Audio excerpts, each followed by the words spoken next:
វាធ្វើឲ្យអារម្មណ៍ល្អវាតែងតែកំដរខ្ញុំគ្រប់ពេលដែលខ្ញុំខូចចិត្តជីវិតជួបតែរឿងឈឺផ្សាគ្មានស្នេហាល្អដូចគេគ្រប់ពេលបានត្រឹមតូចចិត្តរាល់ថ្ងៃមានតែផ្សែងនៅក្បែរវាតែងតែមើលថែខ្ញុំឲ្យพ้นពីភាពឯកាស្មោករាល់ថ្ងៃព្រោះគ្មានស្រីបណ្ដាដូចគេជីវិតខ្ញុំឯកាម្លេះទេព្រះអើយផឹកព្រោះឈឺផ្សាព្រោះស្នេហាគេតតខ្ញុំចោលឲ្យរូបខ្ញុំដើរតែតម្នាក់ឯ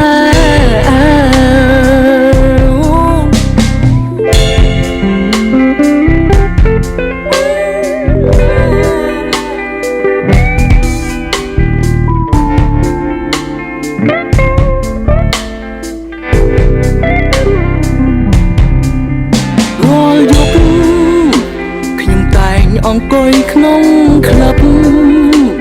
คล้ายជាអ្នកប្រមឹកចេះផឹកក៏ព្រោះស្នេហា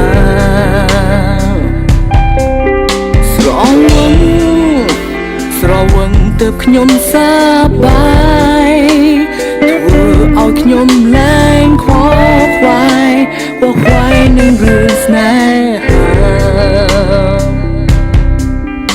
អាដិតខ្ញុំច្រើនពេកហើ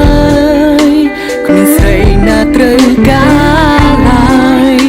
នោះប្រុសអាដិតមិនល្អស្មោករាល់ថ្ងៃព្រោះគ្មានស្រីបណ្ដាដូចគេជីវិតខ្ញុំឯកាម្លេះទេព្រះអើ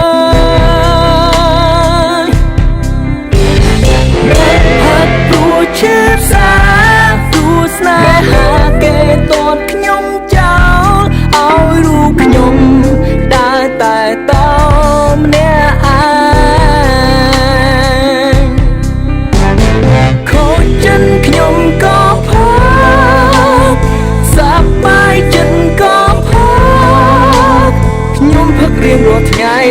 ផឹករងចាំនោះស្រី